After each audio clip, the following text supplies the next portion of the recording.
શું હું એવો દાવો કરું કે કોઈ એક એવું બાળક છે જેના શરીરની ઊંચાઈ અને કદ વધવાનું બિલકુલ બંધ થઈ ગયું છે, છતાં પણ તે વર્ગખંડમાં બીજા બધા જ બાળકો કરતાં સૌથી ઝડપથી વિકાસ પામી રહ્યું છે, તો શું આ વાત ગળે ઉતરે એવી છે? અરે, સામાન્ય રીતે જ્યારે આપણે કોઈ બાળકને જોઈએ છે ને, ત્યારે આપણું ધ્યાન સીધું તેની શારીરિક લંબાઈ કે વજન પર જાય છે.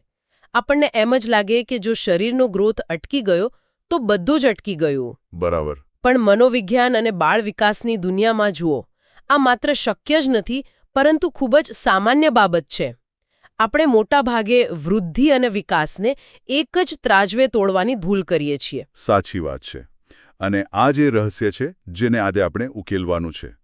શિક્ષા એકેડમી ઓનલાઈન પર આપણા તમામ ભાવિ શિક્ષકોનું સ્વાગત છે. આજે આપણે ગુજરાત ટેટ અને ટાટ પરીક્ષાના સૌથી મહત્વના અને સ્કોરિંગ વિષય પર વાત કરીશું. હા. એટલે કે બાળ વિકાસ અને શિક્ષણના સિદ્ધાંતો, જેને આપણે ચાઇલ્ડ ડેવલપમેન્ટ એન્ડ પેડાગોજી અથવા CDP કહીએ છીએ, તેના મૂળમાં જવાના છીએ. ચાલો આ બાબતને વિગતવાર સમજીએ. અને અહીં હું એક વાત ખાસ ભારપૂર્વક કહેવા માંગીશ. પરીક્ષાર્થીઓ માટે આ વિષય માત્ર પાસ થવા પૂરતો મર્યાદિત નથી. ભવિષ્યમાં જ્યારે આ ભાવિ શિક્ષકો વાસ્તવિક વર્ગખંડમાં જશે, ત્યારે તેમની સામે 40 અલગ-અલગ માનસિકતા ધરાવતા જીવંત બાળકો હશે. બાળકો કોઈ મશીન નથી હોતા. બિલકુલ નહીં. એવું નથી કે એક બટન દબાવ્યું અને ભણવાનું ચાલુ થઈ ગયું. તેમના વર્તનને, તેમના ગુસ્સાને કે તેમની શીખવાની ગતિને સમજવા માટે આ બાળ વિકાસના સિદ્ધાંતો જ એકમાત્ર માર્ગદર્શિકા બની રહેશે. એનો અર્થ એ થયો કે ગોખણપટ્ટીથી કોઈ મેળ નહીં પડે. હવે આપણે સ્લાઇડ નંબર 1 સમજીએ. આ સ્લાઇડનું શીર્ષક છે વિકાસની સંકલ્પના અને અધ્યયન સાથે તેનો સંબંધ. તો આજે આપણે ટેટ 2ની માર્ગદર્શિકાના આધારે આ વિશ્લેષણ કરી રહ્યા છીએ અને આપણું લક્ષ્ય શ્રેષ્ઠ ગુણ મેળવવાનું છે, ખરું ને? હા, શ્રેષ્ઠ ગુણ ત્યારે જ મળશે જ્યારે કન્સેપ્ટ ક્લિયર હશે. તો ચાલો હવે આપણે સ્લાઇડ નંબર 2 સમજીએ. વિષય પરિચય, બાળ વિકાસ અને શિક્ષણ. મારો એક સીધો પ્રશ્ન છે કે શું મનોવિજ્ઞાનમાં વપરાતા શબ્દો અને આપણી રોજબરોજની ભાષાના શબ્દો એક જ છે? અને આ પરીક્ષામાં પ્રશ્નો કેવા પૂછાય છે? ના ના, બિલકુલ નહીં.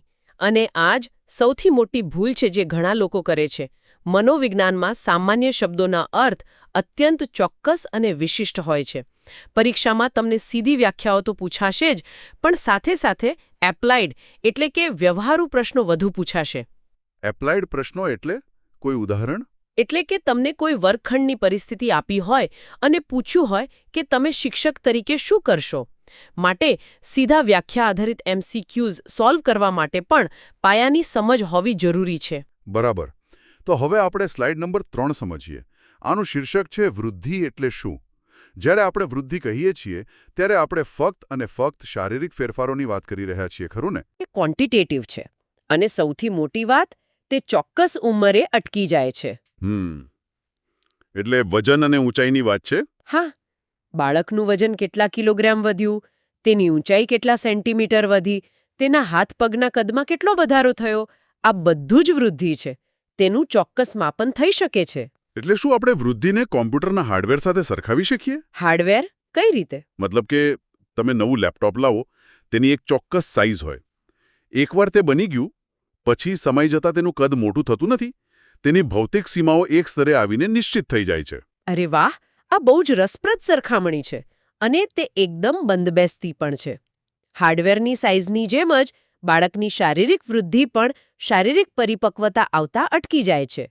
તમારી ઊંચાઈ આખી જિંદગી વધતી નથી રહેતી. પણ પછી સોફ્ટવેરનું શું? લેપટોપ ભલે એ જ સાઇઝનું રહે, પણ અંદર નવી ઓપરેટિંગ સિસ્ટમ આવે, કામ કરવાની ઝડપ વધે. શું આને આપણે વિકાસ કહીશું? એક્ઝેક્ટલી. અને આનાથી જ આપણો આગામી મુદ્દો સ્પષ્ટ થાય છે. હવે આપણે સ્લાઇડ નંબર 4 સમજીએ. વિકાસ એટલે શું? ડેવલપમેન્ટ. હા, આ એક બહુ વ્યાપક, જટિલ અને બહુમુખી પ્રક્રિયા છે. હરલોક નામના પ્રસિદ્ધ મનોવિજ્ઞાનીએ બહુ સ્પષ્ટ વ્યાખ્યા આપી છે કે વિકાસ એ પરિપક્વતા તરફ લઈ જતી ફેરફારોની એક પ્રગતિશીલ શ્રેણી છે. આ ગર્ભાવસ્થાથી શરૂ થઈને મૃત્યુ સુધી ચાલતી આજીવન પ્રક્રિયા છે. આજીવન એટલે ક્યારેય અટકતો નથી? ના, ક્યારેય નહીં. અને અહીં સૌથી આકર્ષક બાબત એ છે કે વિકાસ ગુણાત્મક એટલે કે ક્વોલિટેટિવ અને માત્રાત્મક એમ બંને છે. તેમાં માત્ર શારીરિક જ નહીં પણ માનસિક, સામાજિક, આવેગિક અને બોધાત્મક ફેરફારો સામેલ છે. ઓહ, એટલે જ્ઞાન વધવું એ વિકાસ છે. તો ચાલો આ બંનેની સરખામણી કરીએ. હવે આપણે સ્લાઇડ નંબર 5 સમજીએ. વૃદ્ધિ અને વિકાસ તફાવત. આપણે સ્વરૂપ, સમયગાળો અને માપન જોયું. પણ એક મિનિટ, આ સ્લાઇડમાં લખ્યું છે કે વૃદ્ધિ વિના પણ વિકાસ થઈ શકે છે. આ કેવી રીતે શક્ય છે? જો શરીર જ ન વધે તો વિકાસ ક્યાંથી થાય? મેં શરૂઆતમાં જ કહ્યું હતું ને, શારીરિક કિંગણાશ ધરાવતું બાળક માનસિક રીતે અત્યંત તેજસ્વી હોઈ શકે છે. હા, બરાબર. મતલબ, જો કોઈ બાળકની શારીરિક ઊંચાઈ આનુવંશિક કારણોસર ન વધે તો તેની વૃદ્ધિ ભલે અટકી ગઈ હોય, પણ તેનો વિકાસ એટલે કે તેની ગણિતના કોયડા ઉકેલવાની ક્ષમતા કે સામાજિક વર્તન સતત પ્રગતિ કરી શકે છે. સમજાયું. જો પરીક્ષાર્થીઓ આ તફાવત યાદ રાખશે તો MCQ સોલ્વ કરવામાં બહુ જ સરળતા રહેશે. હવે આપણે સિદ્ધાંતો પર જઈએ. હવે આપણે સ્લાઇડ નંબર 6 સમજીએ. વિકાસના મહત્વના સિદ્ધાંતો. પહેલો છે નિરંતરતાનો સિદ્ધાંત. હા, પ્રિન્સિપલ ઓફ કન્ટિન્યુઇટી. આ ગર્ભથી કબર સુધીની યાત્રા છે. વિકાસ ક્યારેય અટકતો નથી. પણ શું તેની ગતિ હંમેશા એકસરખી રહે છે? કારણ કે MCQમાં આવું પૂછાઈ શકે છે કે વિકાસની ગતિ સમાન રહે છે કે બદલાય છે? બહુ સારો પોઈન્ટ. ના, ગતિ સમાન નથી રહેતી. પ્રક્રિયા ભલે સતત ચાલતી હોય, પરંતુ ક્યારેક ગતિ ધીમી હોય છે તો ક્યારેક ઝડપી. ઓકે. હવે આપણે સ્લાઇડ નંબર 7 સમજીએ. બીજો સિદ્ધાંત છે વ્યક્તિગત ભિન્નતાનો સિદ્ધાંત. મને લાગે છે કે આ સિદ્ધાંત દુનિયાના કોઈપણ 2 બાળકો પર લાગુ પડે છે. હા, દુનિયાના કોઈ પણ 2 બાળકોનો વિકાસ એક સરખો થતો નથી. અરે, જોડિયા બાળકોમાં પણ શારીરિક કે માનસિક તફાવત જોવા મળે છે. તો આનો શૈક્ષણિક ઉપયોગ શું? શિક્ષક તરીકે આ જાણવું કેમ જરૂરી છે? કારણ કે વર્ગખંડમાં શિક્ષકે દરેક બાળકની શીખવાની ગતિ મુજબ શિક્ષણ આપવું જોઈએ. ધારો કે 5 વર્ષના 2 બાળકો છે. એક બાળક કડકડાટ વાક્યો બોલે છે. તેનું શબ્દ ભંડોળ બહુ મોટું છે. જ્યારે બીજું બાળક હજુ માંડ 2-3 શબ્દો ભેગા કરીને બોલે છે. એટલે બંનેને એક જ લાકડીએ ન હાંકી શકાય. બિલકુલ. શિક્ષકે પોતાની પદ્ધતિ બાળકોની વ્યક્તિગત ભિન્નતા મુજબ બદલવી પડશે. સાચી વાત. હવે આપણે સ્લાઇડ નંબર 8 સમજીએ. ત્રીજો છે સામાન્યથી વિશિષ્ટ તરફનો સિદ્ધાંત. એટલે કે જનરલ ટુ સ્પેસિફિક. જુઓ, બાળકના વર્તનમાં સમય સાથે ચોક્કસાઈ આવે છે. મતલબ કઈ રીતે? ઉદાહરણ તરીકે, તમે એક નાના બાળકને કોઈ રમકડું આપો. તે તેને પકડવા માટે પોતાના આખા હાથ, ખભાનો ઉપયોગ કરશે. આ એક સામાન્ય ક્રિયા છે. પણ જેમ જેમ તે મોટો થશે, તે માત્ર 2 આંગળીઓ અને અંગૂઠાથી પેન્સિલ પકડતો થઈ જશે. આ વિશિષ્ટ ક્રિયા છે. અરે વાહ! તો આ બધાનો અર્થ શું છે? અર્થ એ જ કે વિકાસ ધીમે ધીમે ચોકસાઈ તરફ જાય છે. બરાબર. ચાલો આગળ વધીએ. હવે આપણે સ્લાઇડ નંબર 9 સમજીએ. ચોથો સિદ્ધાંત છે પરસ્પર સંબંધનો સિદ્ધાંત. હા, પ્રિન્સિપલ ઓફ ઇન્ટરરિલેશન. આમાં શારીરિક, માનસિક, સામાજિક અને આવેગિક પાસાઓ એકબીજા સાથે જોડાયેલા છે. આ કેવી રીતે કામ કરે છે? કોઈ ઉદાહરણ આપીને સમજાવશો? ચોક્કસ. ધારો કે કોઈ બાળક શારીરિક રીતે સતત બીમાર રહે છે. તેને વારંવાર તાવ આવે છે. હવે બીમાર હોવાને કારણે તે શાળાએ જઈ શકશે નહીં, એટલે ભણવામાં પાછળ રહી જશે. આનાથી તેનો માનસિક વિકાસ ધીમો પડશે. એટલે એક અસર બીજા પર પડી. અને એકે જ નહીં, શાળાએ અને મેદાનમાં ન જવાના કારણે તે મિત્રો બનાવી શકશે નહીં, જે તેનો સામાજિક વિકાસ રૂંધશે.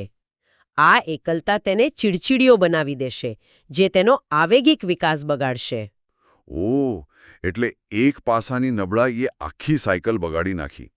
હવે આપણે સ્લાઇડ નંબર 10 સમજીએ. વિકાસની દિશાનો સિદ્ધાંત મસ્તકાનુમુખી. આ પરીક્ષા માટે મોસ્ટ IMP છે. હા, સિફાલોકોડલ. આ બહુ જ અગત્યનું છે. મસ્તકાનુમુખી એટલે વિકાસ માથાથી શરૂ થઈને પગ તરફ જાય છે. એટલે માથું, પછી ધડ, પછી હાથ અને છેલ્લે પગ. બિલકુલ. તમે જોયું હશે કે જન્મ્યા પછી બાળક સૌથી પહેલા પોતાનું માથું સ્થિર કરતા શીખે છે. આ MCQ માટે બહુ સારી શોર્ટ નોટ બની શકે છે. હા, ઉપરથી નીચે તરફનો વિકાસ. અને હવે આપણે સ્લાઇડ નંબર 11 સમજીએ. આ પણ દિશાનો સિદ્ધાંત છે. કેન્દ્રથી પરિઘ, જેને પ્રોક્સિમોડિસ્ટલ કહેવાય છે. આમાં શરીરના કેન્દ્ર ભાગથી બહારના ભાગો તરફ વિકાસ થાય છે. એટલે કે પહેલા કરોડરજ્જુ અને હૃદયવાળા કેન્દ્ર ભાગનો વિકાસ થાય છે, પછી ખભા મજબૂત થાય, પછી હાથ અને છેલ્લે આંગળીઓ. આને હું ઝાડદાર થડ અને ડાળીઓ સાથે સરખાવી શકું. પહેલા મજબૂત થડ બને, પછી ડાળીઓ આવે અને સાવ છેલ્લે પાંદડા ફૂટે. આ બહુ જ સચોટ અને દ્રશ્યમાન ઉદાહરણ છે. થડ એટલે કરોડરજ્જુ અને પાંદડા એટલે આંગળીઓ. ચાલો હવે આપણે સ્લાઇડ નંબર 12 સમજીએ. છઠ્ઠો છે વર્તુળાકાર પ્રગતિનો સિદ્ધાંત.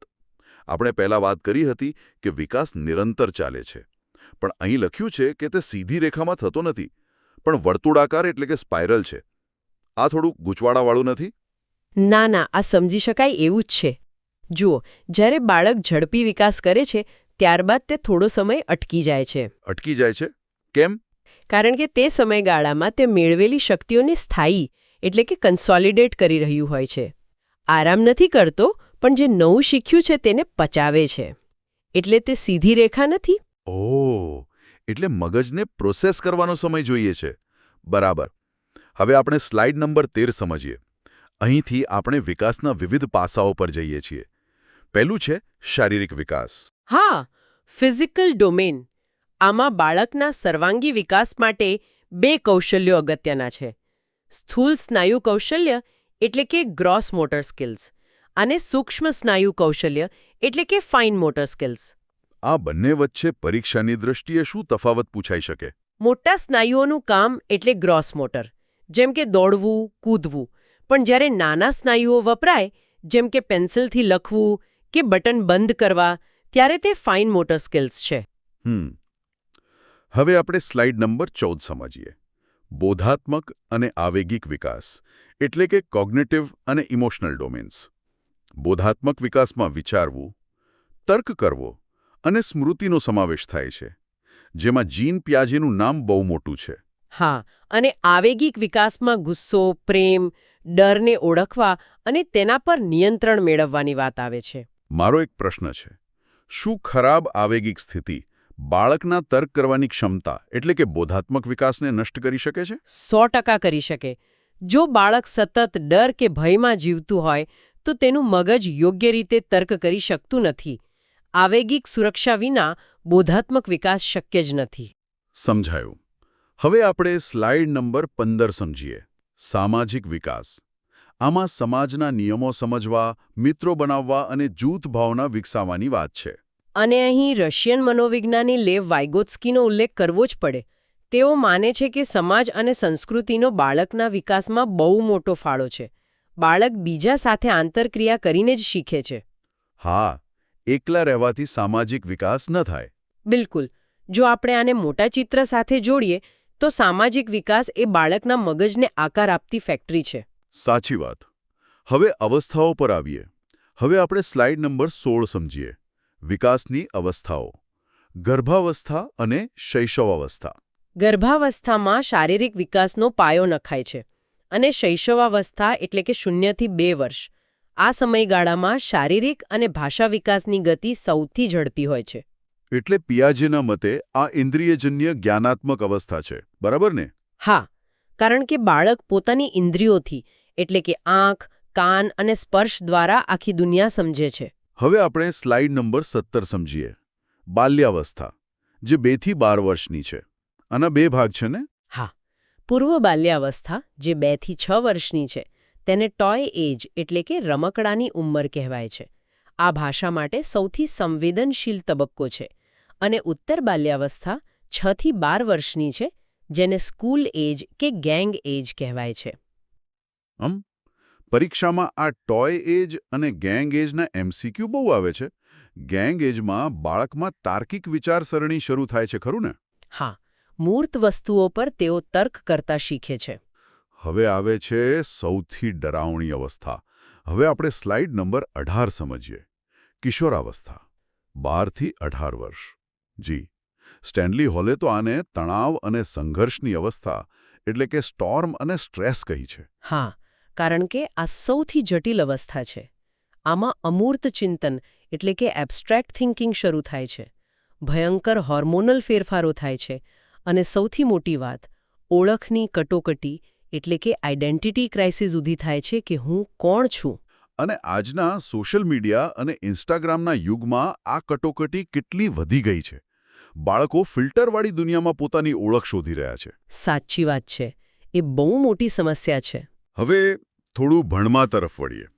હવે આપણે સ્લાઇડ નંબર 19 સમજીએ. અધ્યયન એટલે શું? આ પણ એક બહુ મોટો વિષય છે. અધ્યયન એટલે માત્ર પુસ્તકો વાંચવા એવું નથી. તેનો અર્થ છે કે અનુભવ કે મહાવરા દ્વારા આંતરિક પ્રક્રિયા થાય અને વર્તનમાં સાપેક્ષ કાયમી ફેરફાર આવે. એટલે જો વર્તન ન બદલાય તો અધ્યયન ન કહેવાય? બરાબર. ક્રો અને ક્રોની વ્યાખ્યા મુજબ આદતો, જ્ઞાન અને વલણોનું સંપાદન એટલે અધ્યયન. અને સ્કિનર કહે છે કે વર્તનમાં પ્રગતિશીલ અનુકૂલન એટલે અધ્યયન. અહીં એક ખરેખર રસપ્રદ વાત આવે છે. હવે આપણે સ્લાઇડ નંબર 20 સમજીએ. અધ્યયન અને વિકાસ, પરિપક્વતાની શરત એટલે કે મેચ્યુરેશન. હા, વિકાસ અને અધ્યયન એક સિક્કાની બે બાજુ છે અને અધ્યયન માટે પરિપક્વતા પાયાની શરત છે.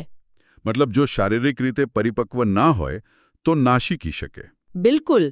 ધારો કે 6 મહિનાના બાળકને તમે ચાલતા ન શીખવી શકો કારણ કે શારીરિક અપરિપક્વતા છે અને 5 વર્ષના બાળકને બીજગણિત ન શીખવી શકો કારણ કે માનસિક અપરિપક્વતા છે. ઓકે, હવે આપણે સ્લાઇડ નંબર 21 સમજીએ.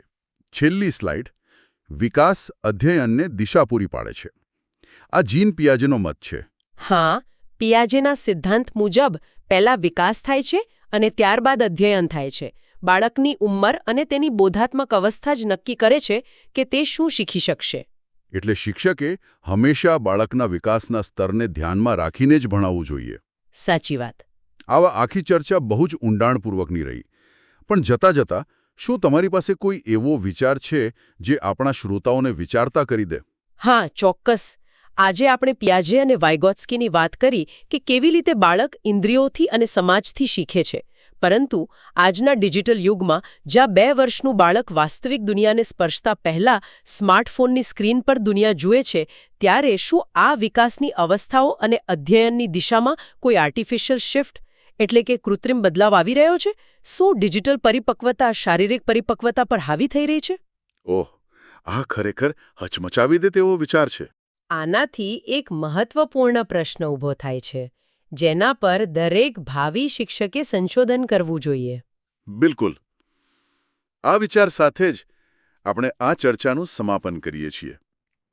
અમે તમામ પરીક્ષાર્થીઓને તેમની આવનારી પરીક્ષાઓ માટે શુભેચ્છાઓ આપીએ છીએ. યોગ્ય શિક્ષણ પદ્ધતિઓ અપનાવો અને એક શ્રેષ્ઠ શિક્ષક બનો. નવું શીખતા રહો. ફરી મળીશું